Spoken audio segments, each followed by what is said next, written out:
Chairman Wyden, Ranking Member Crapo, and distinguished members of this committee, thank you for inviting me to testify at today's hearing on federal child care policy. My name is Katharine Stevens, and I'm the founder and president of the Center on Child and Family Policy. We focus on the science of early development and its implications for how policy can advance the well-being of young children, especially children from low-income families. It's an honor to testify before you today. Both the public and policymakers have become increasingly focused on childcare because we now know that young children are continuously and rapidly learning wherever they are and from whomever they're with, including in childcare. And childcare's role in both economic productivity and gender equality has also been moving to the forefront of policy debates. Yet even as this policy emphasis grows, the current childcare landscape is not working well for many families. In particular, children of lower income working parents too often lack access to the high quality care, while research is very clear that it matters to those children the most. This is damaging to young children, and it's also greatly disempowering for lower income parents who care about their children's well-being as much as any parents do. The aim of the Child Care Development Fund is to help exactly those families, but it's currently failing to accomplish that goal. Many families who need child care subsidies aren't getting them. Among those who do, subsidy amounts in many states fall short of what low-income families need to access the high-quality care that wealthier families are already using for their children. Low subsidies also lead to very low pay for child care staff, which only hurts the children they're caring for. Low wages cause high staff turnover, which means that the consistent, trusted relationships young children need for healthy development aren't possible. Low wages also mean that the field struggles to attract and keep the kind of staff parents are comfortable leaving their children with. Finally, parent choice has been greatly reduced because the number of providers that accept CCDF subsidies has declined steeply, including the family child care and faith-based providers that many low-income families prefer. These are real problems. But the way the child care issue is increasingly framed is leading us farther and farther down the wrong policy road. The fact that some families need more help paying for high-quality child care does not mean the federal government should be playing the leading role in funding and running it. Nor does it mean that our aim should be maximizing the number of young children in non-parental group care. Instead, federal policy should focus on increasing lower-income children's access to high-quality care, so those children have the same opportunity for healthy development that affluent children already have. These are the families who really need help, and these are the children for whom that help will make the greatest difference.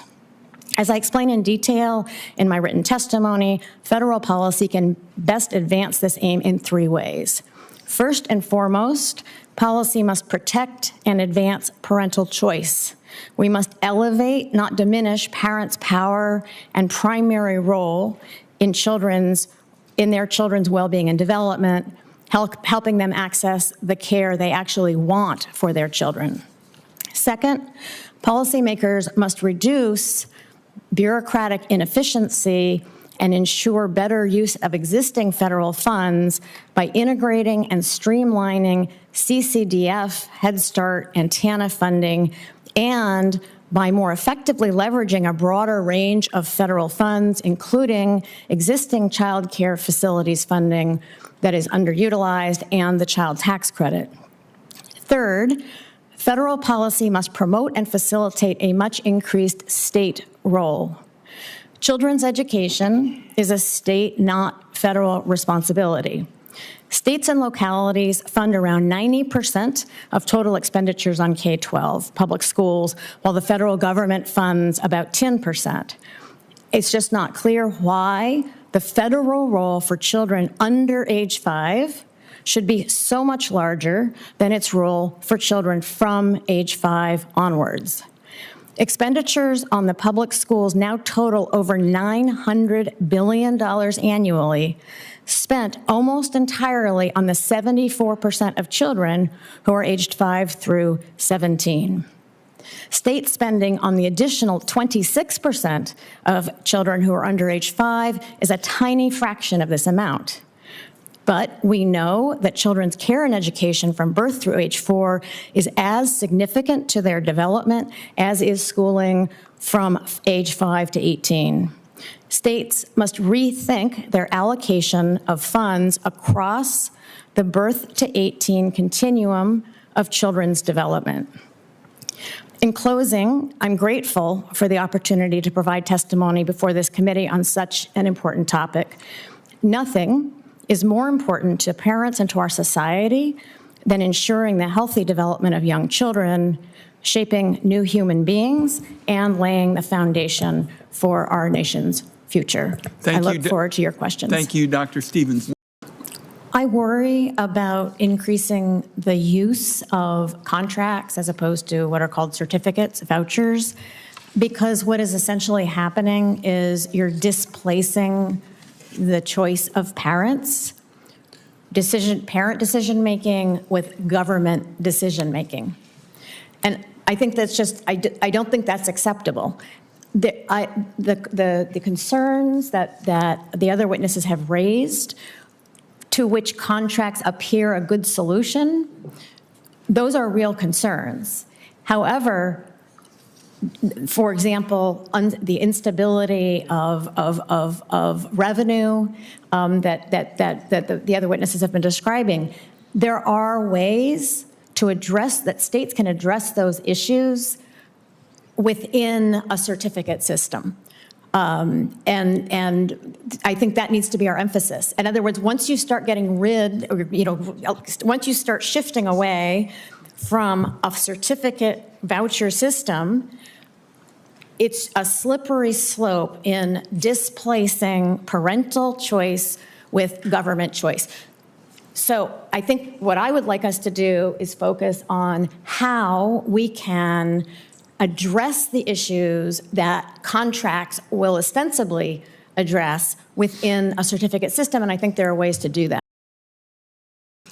The way that the federal funding streams that fund childcare is sort of through history set up at the federal government is really dysfunctional from the point of view of states and communities. So there are three major funding streams: the Child Care Development Fund, Head Start, and TANF dollars. States are allowed to transfer up to $4.95 billion of TANF dollars to CCDF. So we've got these three funding streams with entirely separate, at the federal level, administrative structures, monitoring requirements, et cetera. In the 2014 reauthorization of CCDBG, the law actually called for the HHS and the Department of Ed to do a thorough inventory of all of the programs in those two agencies that give funding for early care and education, and to submit a recommendation to Congress on how to integrate and streamline them. I don't believe that's happened, and that would be a hugely great first step, just to understand what we're dealing with, so that what the federal government funding streams are actually usable money for state and local actors. There's another mechanism that I described in my written testimony called a federal performance partnership. It's the OMB actually is encouraging their use, but it's very underutilized. And what it does is it amplify the goal of performance partnerships are to amplify the impact of existing funding streams by minimizing legislative, regulatory, and administrative barriers to more effectively meet real life needs on the ground. So what states have to apply for them, or community, around a particular purpose. So, for example, a more effective parent choice-driven access to childcare. And they would then put forward a proposal. It would be a competitive thing, and they would then be given a waiver from all of these various requirements. And that kind of experiment, that kind of pilot, would help us better understand how the existing funding streams could be used more effectively.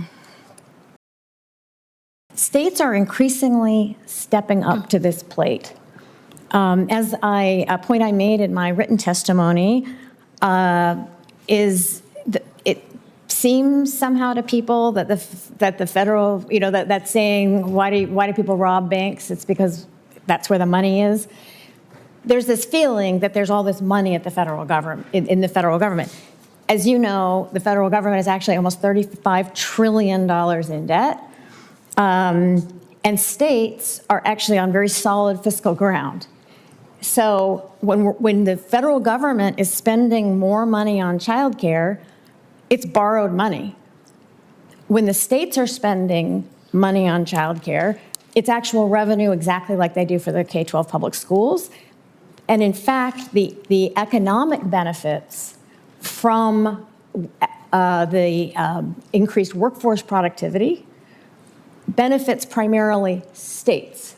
That will increase their revenue. They will then have more money to be spending on childcare, for example. So you would see that there are federal bureaucratic barriers that drive up the cost, but there should be workarounds for states to reduce some of those barriers.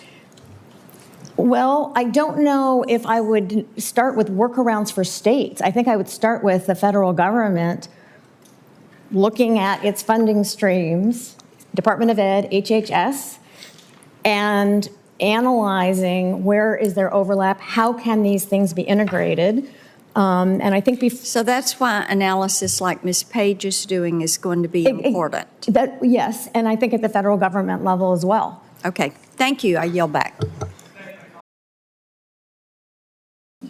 As I've been emphasizing, there's nothing that parents care more about than the well-being of their young children. We have to do everything we possibly can to empower them to be making the decisions that they feel good about for their young children. And that's unlike that large federal programs just don't work that way. As I've also said, states play the primary role in children's education, which really means development. They need to be playing a bigger role in this. There are states that are, both Virginia and Minnesota, for example, have been taking huge steps in sort of taking this on. The way markets work is this is a market that works for wealthy people. There's a wonderful economist named Art Rolnick who pioneered something called the Minnesota Early Learning Scholarships in Minnesota. And what he says is, what economists know is demand drives supply, not the other way around. Their program was successful because they gave what they described as scholarships to very low-income families. And what happened was the supply of high-quality care arose in neighborhoods where it hadn't been there before.